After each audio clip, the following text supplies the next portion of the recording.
ಏನಾದರೂ ಒಂದು ಹೆಚ್ಚು ಕಮ್ಮಿ ಅಂದರೆ ಗೊತ್ತಾಗ್ತದೆ ಅಂತ. ಅದೇ ವರ್ಷ ನಾನು ಏನು 3 ವರ್ಷ ತಪ್ಪು ಮಾಡಿದ್ದೇನಿಲ್ಲ ಅಂತ ಅಯ್ಯಪ್ಪನಿಗೆ ಗೊತ್ತು. ಆದರೂ ಹೋಗುವಾಗ ನನಗೆ ಒಂದು ಹಾಗೆ ಆಗ್ತದೆ ಹೀಗೆ ಆಗ್ತದೆ, ಪ್ರಥಮ ಬಾರಿ ಹೋಗ್ಬಾರ್ದು ನೀವು, ನೀವು ಒಂದು 3 ಸಲ ಹೋಗ್ಬೇಕು ಗಾಡಿಯಲ್ಲಿ, ಮತ್ತೆ ಹೋಗ್ಬೇಕು ಅಂತ ಹೇಳ್ತಾ ಇದ್ರು. ಮಧ್ಯ ಗುರುವಾಯೂರು ಕಳೆಯುವ ಸಂದರ್ಭದಲ್ಲಿ ತಲುಪುವಾಗ ಒಂದು ಸ್ಟೋನ್ ನನಗೆ ಜಾರಿತ್ತು. ಸ್ಟೋನ್ ಜಾರಿದಾಗ ಇದು ಮೂತ್ರ ಬ್ಲಾಕ್ ಆಯಿತು ನನಗೆ.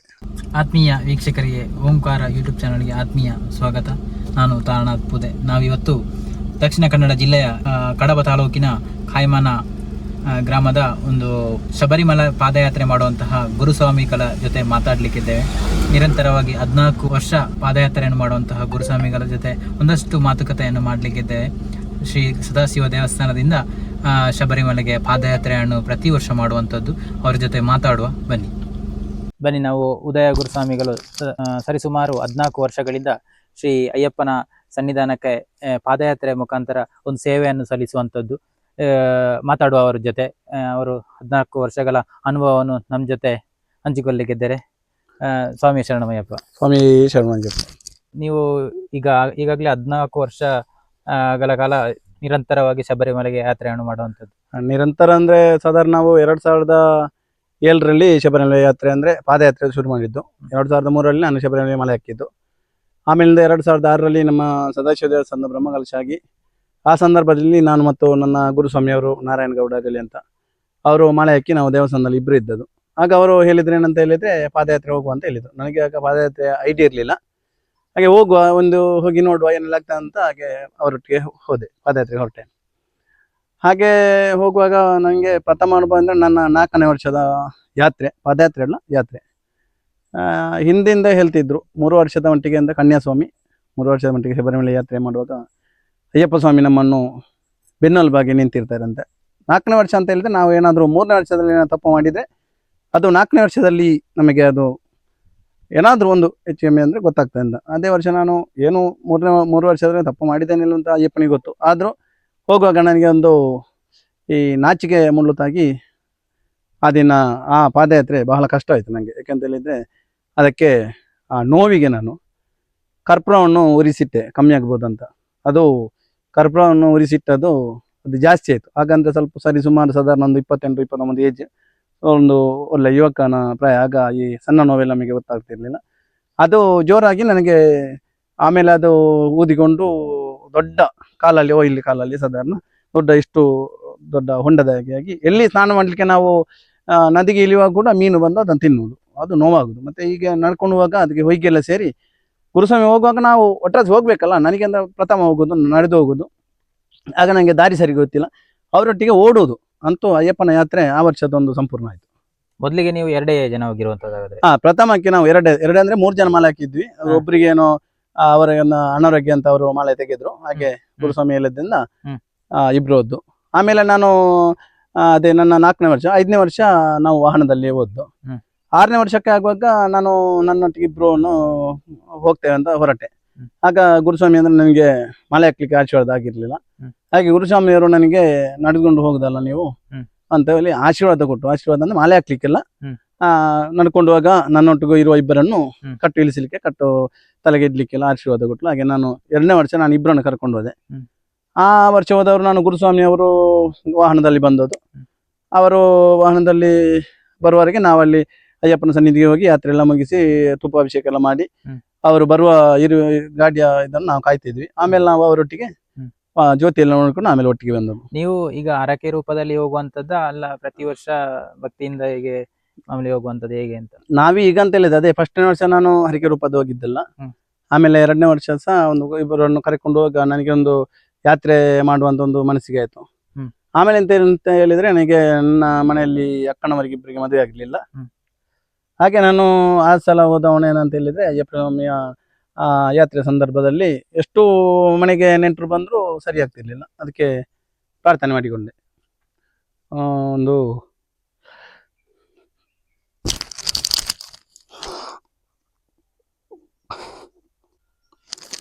ಅಯ್ಯಪ್ಪ ಸನ್ನಿಧಿಯಲ್ಲಿ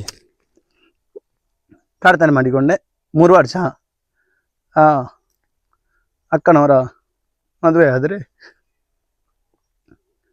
3 ವರ್ಷ ನಿರಂತರ ಅಯ್ಯಪ್ಪ ಸ್ವಾಮಿಯ ಸನ್ನಿಧಿಗೆ ಪಾದಯಾತ್ರೆ ಮೂಲಕ ಬರ್ತೇನೆ ಎಂದು ಅಲ್ಲಿ ಹರಿಕೆ ಮಾಡಿಕೊಂಡೆ. ಆದರೂ 3 ವರ್ಷ ಬರೋದಕ್ಕೆ ಮುಂಚೆ ನಾನು ಹರಿಕೆ ಹೇಳಿದ ಮೇಲೆ ಪ್ರಥಮ ವರ್ಷಕ್ಕೆ ನಾನು ಕಾಯಲಿಲ್ಲ, ನೆಂಟರು ಬರೋದು ಯಾವುದು ಸೆಟ್ ಆಗಲಿಲ್ಲ. ಹಾಗೆ ಆ ವರ್ಷ ನಾವು ಅಯ್ಯಪ್ಪನ ದೇಹದಲ್ಲಿ ಆಗ್ಬಹುದಂತ ನಾನು ಪಾದಯಾತ್ರೆ ಹೊರಟೆ. ಹಾಗೆ ಆ ವರ್ಷ ಪಾದಯಾತ್ರೆ ಹೋಗಿ ಬರುವ ಹೊತ್ತಿಗೆ ನನ್ನ ಒಬ್ಬ ಅಕ್ಕರಿಗೆ ಅದು ಮದುವೆ ನಿಶ್ಚಯ ಆಯಿತು. ಆಮೇಲೆ 2 ವರ್ಷ ಬಾಕಿ ಇದ್ದು ಇನ್ನೊಬ್ಬ ಅಕ್ಕನಿಗೆ ನಿಶ್ಚಯ ಆಗಿ, ಹಾಗೆ 3 ವರ್ಷ ಕೂಡ ಸಂಪೂರ್ಣವಾಗಿ ಎಲ್ಲ ನಾನು ನೆನೆಸಿಕೊಂಡ ಕಾರ್ಯ ಜಯಮುಖವಾಯಿತು. ಹಾಗೆ ಆಮೇಲಿಂದ ನಾನು ಪಾದಯಾತ್ರೆ ಅಂತ ಹೇಳಿದ್ರೆ ಕೆಲವು ಹರಿಕೆ ರೂಪದಲ್ಲಿ ನನಗೆ ಏನಾದರೂ ನನ್ನ ವ್ಯವಹಾರ ಏನಾದರೂ ಆಗಬೇಕಿದ್ರೆ ಅಯ್ಯಪ್ಪ ಸ್ವಾಮಿಯನ್ನು ನೆನೆಸಿಕೊಂಡು ಹರಿಕೆ ಹೇಳಿದೆ. ಯಾಕಂತ ಹೇಳಿದ್ರೆ ನಾವು ಹೀಗೆ ಹೋಗುವುದು ಎಷ್ಟೋ ಜನ ಹೋಗ್ತಾರೆ, ಅದು ವಿಷಯ ಅಲ್ಲ. ಈಗ ಪಾದಯಾತ್ರೆ ಕೂಡ ಎಷ್ಟೋ ಜನ ಹೋಗ್ತಾರೆ. ಆದರೂ ಈ ಯಾತ್ರೆ ಮೂಲಕ ಹೋಗುದು ಅಂತ ಹೇಳಿದ್ರೆ ಅದು ಏನೊಂದು ನಮ್ಮ ಮಟ್ಟಿಗೆ ನಾವು ನೆನೆಸಿಕೊಂಡ ಕಾರ್ಯ ಜಯಮುಖ ಆಗಿದೆ ಕೂಡ ನನಗೆ. ಅದಕ್ಕೆ ನಾನು ಹೋಗ್ತಾ ಇದ್ದೇನೆ. ಈಗ ಅದೇ ಕಳೆದ ವರ್ಷ ಅಂತ ಹೇಳಿದ್ರೆ ನಾವು ಇವರು ಇರಲಿಲ್ಲ, ಇನ್ನೊಬ್ರು ನಮ್ಮೊಟ್ಟಿಗೆ ಇಬ್ಬರು ಇದ್ರು, ಒಬ್ರು ಶರತ್ ಮತ್ತು ರಮೇಶ್ ಅಂತ. ಆಗ ನನಗೆ ಅಂತ ಹೇಳಿದ್ರೆ ಸ್ಟೋನಿನ ಒಂದು ಭಯಂಕರ ಉಪದ್ರ ಇತ್ತು. ಸ್ಟೋನು ಮಾಲೆ ಹಾಕುವುದೇ ಡೌಟ್ ಇತ್ತು. ನಾನು ಇಬ್ಬರಿಗೆ ಮಾಲೆ ಹಾಕಿದ್ದೆ, ಆಮೇಲೆ ಸ್ವಲ್ಪ ದಿನ ಬಿಟ್ಟು ಮಾಲೆ ಹಾಕಿದ್ದು. ಆಮೇಲೆ ಅಂತ ಹೇಳಿದ್ರೆ ಸ್ಟೋನು ಸ್ವಲ್ಪ ನೋವು ಕಡಿಮೆ ಆಯಿತು. ಅದು ಸ್ವಲ್ಪ ಇತ್ತು. ಮಾಲೆ ಹಾಕಿ ಶಬರಿಮಲೆಗೆ ಯಾತ್ರೆ ಹೊರಟ ಸಂದರ್ಭದಲ್ಲಿ ಸಾಧಾರಣ ಮಧ್ಯ ಗುರುವಾಯೂರು ಕಳೆಯುವ ಸಂದರ್ಭದಲ್ಲಿ ತಲುಪುವಾಗ ಒಂದು ಸ್ಟೋನ್ ನನಗೆ ಜಾರಿತ್ತು. ಸ್ಟೋನ್ ಜಾರಿದಾಗ ಇದು ಮೂತ್ರ ಬ್ಲಾಕ್ ಆಯ್ತು ನನಗೆ. ಎಷ್ಟು mm ನ ಸ್ಟೋನ್? ಅದು 15 mm ನ ಸ್ಟೋನು. ಅದಕ್ಕೆ ಮುಂಚೆ ಹೇಳಿದ್ರು ಸ್ಕ್ಯಾನಿಂಗ್ ನಲ್ಲಿ 15 mm ನ ಸ್ಟೋನು ಜಾರಿ ಇದೆ, ಅದು ಯಾವಾಗ ಹೋಗಿ ಬಂದು ಹೇಳಲಿಕ್ಕೆ ಆಗುದಿಲ್ಲ ಅಂತ ಹೇಳಿದ್ರು. ಆಗ ಸಾಧಾರಣ ನಾವೊಂದು 5 ಗಂಟೆ ಹೊತ್ತಿಗೆ, ಪ್ರಾತಃ ಕಾಲ 5 ಗಂಟೆಗೆ ಹೋಗುವಾಗ ಅದು ಜಾರಿ ಇದೆ ನನಗೆ ಅನುಭವ ಆಗ್ತದೆ. ಯಾಕೆಂದ್ರೆ ಸ್ಟೋನ್ ನನಗೆ ಆಗ ಹೋಗ್ತಾ ಇತ್ತು. ಅದು ಮತ್ತೆ ಬ್ಲಾಕ್ ಆಯ್ತು ಅಂತ ಹೇಳಿ ಎಷ್ಟು ನಾವು ಮೂತ್ರ ಮಾಡಲಿಕ್ಕೆ ಪ್ರಯತ್ನ ಮಾಡ್ರು ಒಂದು ಹನಿ ಕೂಡ ಮೂತ್ರ ಬರ್ತಿರ್ಲಿಲ್ಲ. ಆಮೇಲೆ ನನ್ನೊಟ್ಟಿಗೆ ಹೋಗುವಾಗ ಅಲ್ಲಿ ಒಂದು ದಾರಿಯಲ್ಲಿ ಒಂದು ದೈವದ್ದು ಒಂದು ಗುಡಿ ಕಾಣಿತು. ಹಾಗೆ ಇವರಷ್ಟಕ್ಕೆ ಹರಕೆ ಹಾಕಿಕೊಂಡು, ಯಾಕೆಂದ್ರೆ ನಾನು ಇವರಲ್ಲಿ ಹೇಳಿದ್ದೆ, ನಾನು ಹಾಸ್ಪಿಟಲ್ಗೆ ಹೋಗಬೇಕಷ್ಟೇ, ನೀವು ಏನಾದರೂ ಮಾಡಿ ನಿಮಗೆ ಒಂದು ವ್ಯವಸ್ಥೆ ಮಾಡಿ ನಿಮ್ಮನ್ನು ಕಳಿಸ್ತೇನೆ ಅಂತ ಹೇಳಿದ್ದೆ. ಹಾಗೆ ಅಲ್ಲಿ ನೆನೆಸಿಕೊಂಡು ನಾನು ಅಯ್ಯಪ್ಪನಿಗೆ ಪ್ರಾರ್ಥನೆ ಮಾಡಿಕೊಂಡೆ. ನನ್ನ ಕೈಯಲ್ಲಿ ಒಂದು ನೀರಿನ ಬಾಟ್ಲಿತ್ತು, ಇದನ್ನು ಕುಡಿದು ಈಗ ಒಂದು ಅರ್ಧ ಗಂಟೆಯಲ್ಲಿ ಸ್ಟೋನು ಜಾರಿ ಹೋಗಬೇಕು, ಜಾರಿ ಹೋದರೆ ಬರುವ ವರ್ಷ ಬರ್ತೇನೆ ಅಂತ ಹರಿಕೆ ಮಾಡಿಕೊಂಡೆ.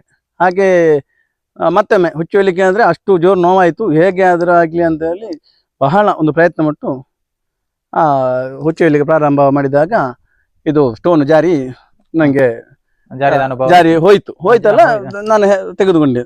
15 mm ಸಾಧಾರಣ ಇಷ್ಟು ದೊಡ್ಡ 15 mm ಇಷ್ಟು ದೊಡ್ಡ ಗಾತ್ರದ ಸ್ಟೋನ್ ಇತ್ತು. ಆಗ್ಲೂ ನಾನು ಅನಿಸಿಕೊಂಡೆ, ಯಾಕೆಂತ ಹೇಳಿದ್ರೆ ಸಾಧಾರಣ ಅದು ನಾವು ಯೂರಿಯನ್ ಮಾಡುವ ನಮ್ಮ ಟ್ಯೂಬ್ ಅಲ್ಲಿ ಅಷ್ಟು ದೊಡ್ಡದು ಹೋಗೋದಿಲ್ಲ. ಸಾಧಾರಣ 3 mm 4 mm 5 mm ಹೆಚ್ಚಿಗೆ ಅಂದ್ರೆ ಹೋಗ್ಬೋದು. 15 mm ಒಂದು ಸ್ಟೋನ್ ಹೋಗ್ಬೇಕಂದ್ರೆ ಅದು ಅಯ್ಯಪ್ಪನವೇ ಶಕ್ತಿ. ಯಾಕಂತ ಹೇಳಿದ್ರೆ ಅಷ್ಟು ಸುಲಭ ಅಲ್ಲ. ಕಲಿಯುಗದಲ್ಲಿ ಅಷ್ಟು ಒಂದು ವಿಶೇಷ ಶಕ್ತಿ ಪವಾಡ ಅದೇ. ಇಲ್ಲಾಂದ್ರೆ ನನ್ನ ಅನುಭವ ಅಂದ್ರೆ ನನಗೆ ಅನುಭವ ಆಗಿದೆ, ಬಾಕಿಯವರು ಹಾಗೆ ಆಗಿದೆ ಹೀಗೆ ಆಗಿದೆ ಅಂತ ಹೇಳುವುದಕ್ಕಿಂತ ನನ್ನ ಅನುಭವ ಹಾಗೆ ಆಗಿದೆ, ಅದಕ್ಕೆ ಸ್ಟೋನ್ ಹೋಗಿದೆ. ಹಾಗೆ ಈ ವರ್ಷ ನಾನೀಗ ಯಾತ್ರೆ ಶುರು ಮಾಡಿದ್ದೇನೆ. ನೋಡಿ ವೀಕ್ಷಕರೇ, ಈಗಾಗಲೇ ಪುತ್ತೂರಿನಲ್ಲಿ ಕೂಡ ಒಂದು ಕಿವಿ ಕೇಳದ ಒಂದು ಮಾತು ಬಾರದ ಒಂದು ವ್ಯಕ್ತಿಗೆ, ಒಂದು ಹುಡುಗನಿಗೆ ಮಾತು ಬರ್ತಾ ಉಂಟು. ಇವತ್ತು ಶಬರಿಮಲೆಗೆ ಮಾಲೆ ಹಾಕಿದ್ದಾರೆ. ಈಗಾಗಲೇ ಸಾಮಾಜಿಕ ಜಾಲತಾಣಗಳಲ್ಲಿ ಆ ವಿಡಿಯೋ ಕೂಡ ವೈರಲ್ ಆಗ್ತಾ ಉಂಟು. ಸ್ವಾಮಿ, ನೀವು ನಿಮ್ಮ ಹರಕೆ ರೂಪದಲ್ಲಿ ಹೋಗುವಂತದ, ನಿಮ್ಮಲ್ಲಿ ಏನಾದರೂ ಅಚ್ಚರಿ ಅಂತ ಮೂಡಿಸುವಂತ ಒಂದು ಬೆಳವಣಿಗೆ ಆಗಿದೆಯಾ ಅಂತ? ಬೆಳವಣಿಗೆ ಆಗಿದೆ. ನಾನು ಪ್ರಥಮವಾಗಿ ಪಾದಯಾತ್ರೆ ಹೋದದ್ದು 2018-19 ಹೋದದ್ದು. ಹೋಗುವಾಗ ಗುರುಸ್ವಾಮಿ ನಮ್ಮಲ್ಲಿ ಹೋಗುವವರು ಇವರು ಒಬ್ರೇ. ಹೌದೌದು. ಹಾಗಾಗಿ ನಂಗೆ ಧೈರ್ಯ ಇರ್ಲಿಲ್ಲ. ಹೋಗುದಾದ್ರೆ ಪಾದಯಾತ್ರೆನೇ ಹೋಗುದಂತ ನನ್ನ ಮನಸ್ಸು.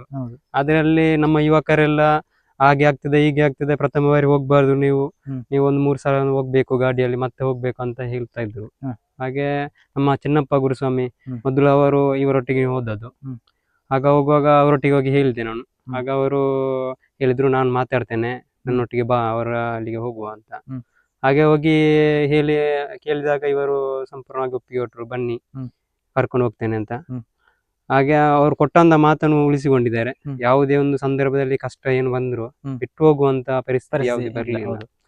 ಕರೆಕ್ಟ್ ಆಗಿ ಹೋಗಿ ಬರ್ತಾರೆ. ಕೆಲವು ನಾವು ಹೋಗುವ ಸಂದರ್ಭದಲ್ಲಿ ಕೆಲವು ಗುರುಸ್ವಾಮಿಗಳು ಮುಂದೆ ಇರ್ತಾರೆ, ಕೆಲವು ಹಿಂದೆ ಇರ್ತಾರೆ. ಹಾ.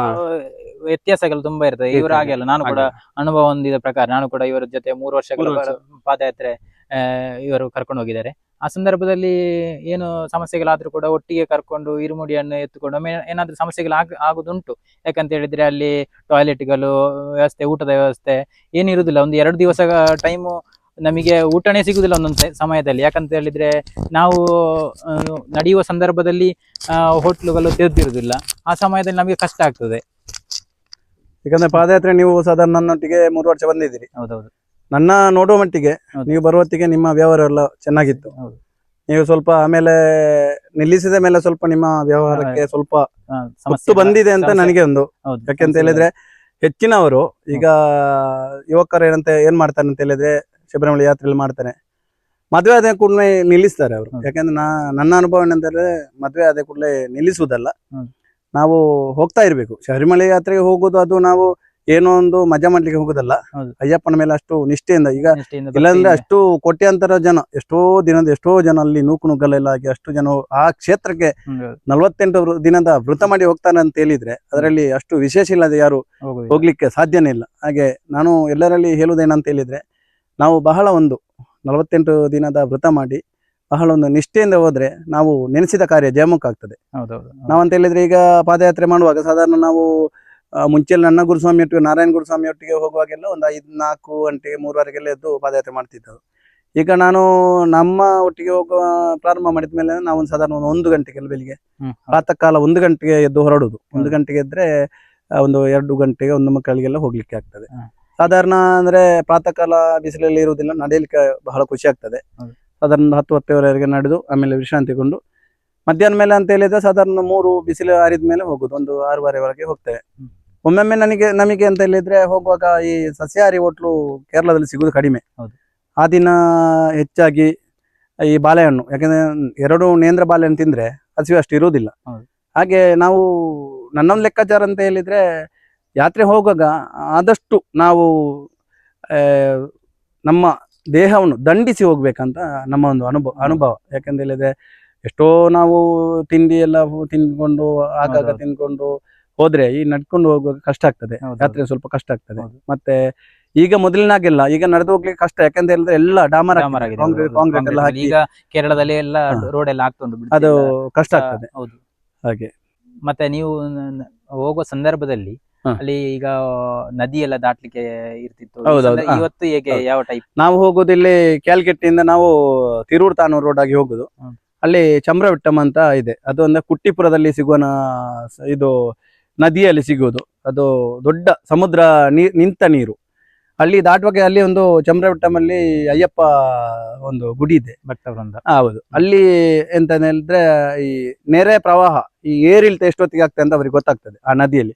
ಹಾಗೆ ಅವರು ನಮ್ಮನ್ನು ದಾಟಿಸುವಾಗ ಅಲ್ಲಿ ನಮ್ಮನ್ನು ಕರ್ಕೊಂಡು ಹೋಗ್ಲಿ ಮುಂದೆ ಒಬ್ರು ಇರ್ತಾರೆ. ನಾವು ಒಂದಿನ ಮುಂಚೆ ಹೋಗಿ ನಿಂತರು ಮರುದಿನ ಹೋಗ್ಲಿಕ್ಕೆ ಆಗ್ಬೋದು, ಇಲ್ಲಾಂದ್ರೆ ಆಗ್ಲೇ ಹೋಗ್ಬೋದು, ಇಲ್ಲಾಂದ್ರೆ ಬೆಳಿಗ್ಗೆ ಹೋದ್ರೆ ಸಂಜೆ ಹೋಗ್ಬೋದು. ಆಗ ಈ ತೆರೆಯ ಏರಿಳಿತವನ್ನು ನೋಡಿಕೊಂಡು ಅವರು ಒಟ್ಟಿಗೆ ಒಂದು 100, 200, 300 ಸ್ವಾಮಿಗಳು ಅಲ್ಲಿ ಬಂದು ನೆಲೆಸಿರ್ತಾರೆ. ಹಾಗೆ ಒಟ್ಟಿಗೆ ಶರಣ್ ಕಡ್ಕೊಂಡು ಈ ನಮ್ಮ ಇರುಮುಡಿ ಚೀಲ, ತೋಲ್ ಚೀಲ ಎಲ್ಲ ಒಂದೇ ಬ್ಯಾಗ್ನಲ್ಲಿ ಮಾಡಿ ಮೇಲೆ ಕಟ್ಟಿಕೊಂಡು ಹೋಗುದು.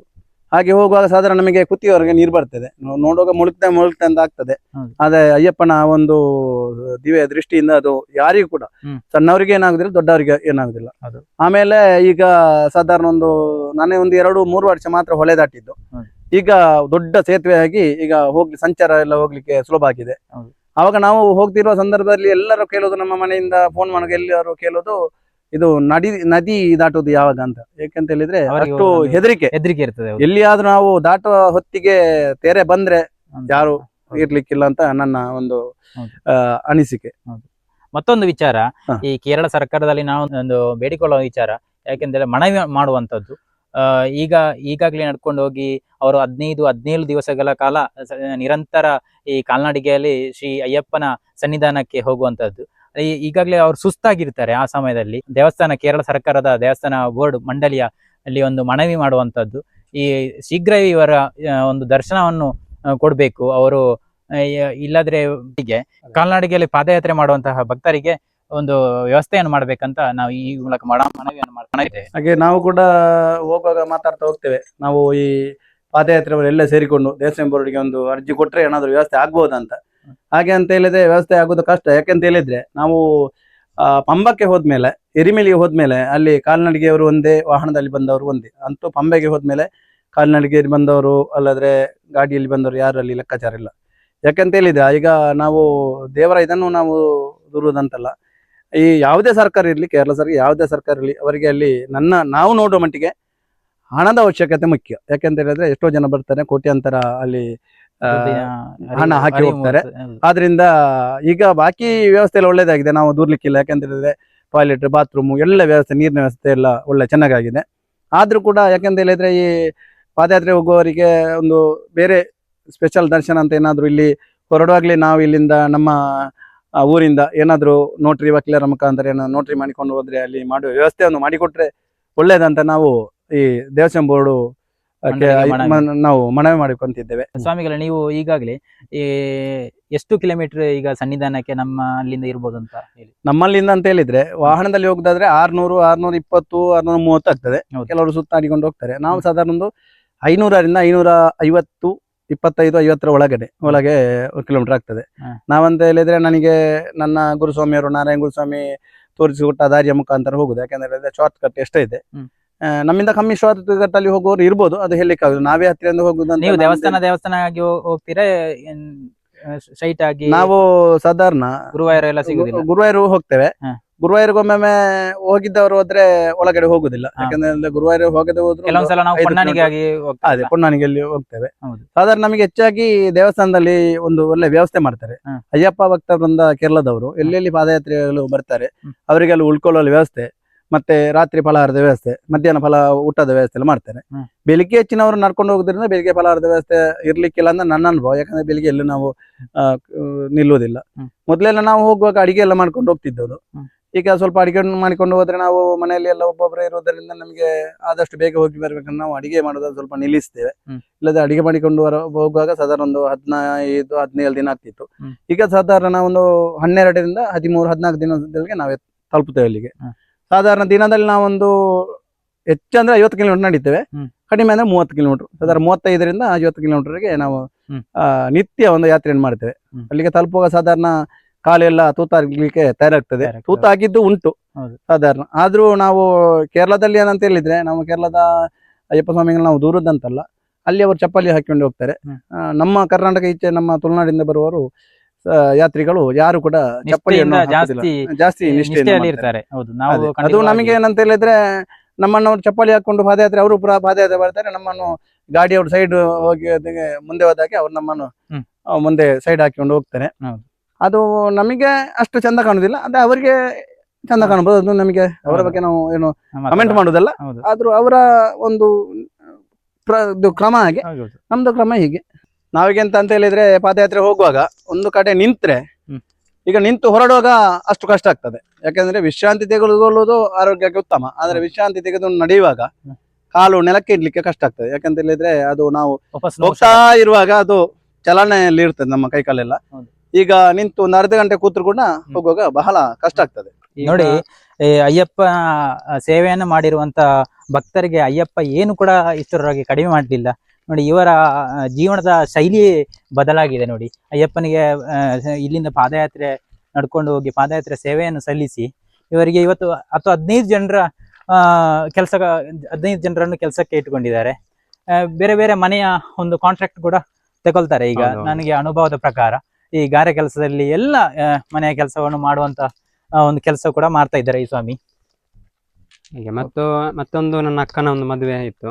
ಹಾಗೆ ಅವಳಿಗೆ ಸ್ವಲ್ಪ ಕಾಲು ನೋವು, ಸ್ವಲ್ಪ. ಹಾಗೆ ಅದೊಂದು ಪ್ರಪೋಸಲ್ ಬಂದ್ರೆ ನಾನು ಎನಿಸಿಕೊಂಡಿದ್ದೆ ಪಾದಯಾತ್ರೆ ಬರ್ತೇನೆ ಅಂತ. ಅದು ಕೂಡ ಒಂದು ಒಳ್ಳೆ ಪಾರ್ಟಿ ಬಂದಿದೆ, ಒಳ್ಳೆ ಮನೆತನದಿಂದ ಬಂದಿದೆ. ಹಾಗೆ ಅಯ್ಯಪ್ಪ ದೇವರೇನು ಕಡಿಮೆ ಮಾಡಲಿಲ್ಲ ಇಷ್ಟರವರೆಗೆ, ಎನಿಸಿಕೊಂಡದೆಲ್ಲ ಸಾರ್ಥಕವಾಗಿದೆ. ಹಾಗೆ ಮನುಷ್ಯನಿಗೆ ಎಷ್ಟು ಕೊಟ್ರು ಸಾಲದು. ಹೌದು. ಅಯ್ಯಪ್ಪ ಸ್ವಾಮಿಯ ಸನ್ನಿಧಾನಕ್ಕೆ ತೆರಳುವಂತಹ ಅಯ್ಯಪ್ಪ ಭಕ್ತರಿಗೆ ಅವರ ಪಯಣ ಸುಖಕರವಾಗಿರ್ಲಿ, ಅವರಿಗೆ ಮಂಗಲವನ್ನು ಶ್ರೀ ದೇವರು ಉಂಟು ಮಾಡಲಿ. ಅವರಿಗೆ ಆರೋಗ್ಯ, ಅತಿ ಮುಖ್ಯವಾಗಿರುವಂಥದ್ದು ಆರೋಗ್ಯ, ಪಾದ ಬಲ, ದೇವರು ಒಳ್ಳೆಯ ಉಲ್ಲಾಸವನ್ನು ಕೊಟ್ಟು ದೇವರ ದರ್ಶನ ಅತಿ ಶೀಘ್ರದಲ್ಲಿ ಹೋದ ಕೂಡಲೇ ಆಗಲಿ ಅನ್ನುವ ಅನ್ನೋ ಒಂದು ಅಭಿಲಾಷೆ ನಮ್ಮದು. ಆದಷ್ಟು ಬೇಗನೆ ದೇವರ ದರ್ಶನ ಆಗಲಿ ಅಂತ ನಾನು ಈ ಮೂಲಕ ದೇವರಲ್ಲಿ ಪ್ರಾರ್ಥನೆಯನ್ನು ಮಾಡ್ತಾ ಇದ್ದೇನೆ. ಇಷ್ಟು ಹೊತ್ತು ನಮ್ಮ ಜೊತೆ ಮಾತಾಡಿ ಎಲ್ಲ ಅನುಭವಗಳನ್ನು, ಪಾದಯಾತ್ರೆ ಅನುಭವವನ್ನು ಹಂಚಿಕೊಂಡಿದ್ದೀರಾ. ನಿಮಗೆ ಧನ್ಯವಾದಗಳು ಗುರುಸ್ವಾಮಿಗಳೇ. ನಿಮಗೂ ಕೂಡ ನಾವು ನಂಬಿದ ಸದಾಶಿವ ದೇವರು ಮತ್ತು ನಾವು ಯಾತ್ರೆ ಕೈಗೊಂಡಂಥ ಶಬರಿಮಲೆ ಅಯ್ಯಪ್ಪ ಸ್ವಾಮಿಯು ನಿಮ್ಮ ಈ ಯೂಟ್ಯೂಬ್ ಚಾನಲ್ ಬಹಳ ಒಂದು ಉತ್ತಮ ರೀತಿಯಲ್ಲಿ ಸಾಗಿ ಆದಷ್ಟು ಬೇಗ ಅದು ಕ್ವಾಲಿಫೈ ಆಗಿ ಒಂದು ಸಕ್ಸಸ್ ಆಗಲಿ ಅಂತ ನಾವು ದೇವರಲ್ಲಿ ಪ್ರಾರ್ಥನೆ ಮಾಡಿಕೊಳ್ಳೋಣ. ಸ್ವಾಮಿ ಶರಣಮಯ್ಯ.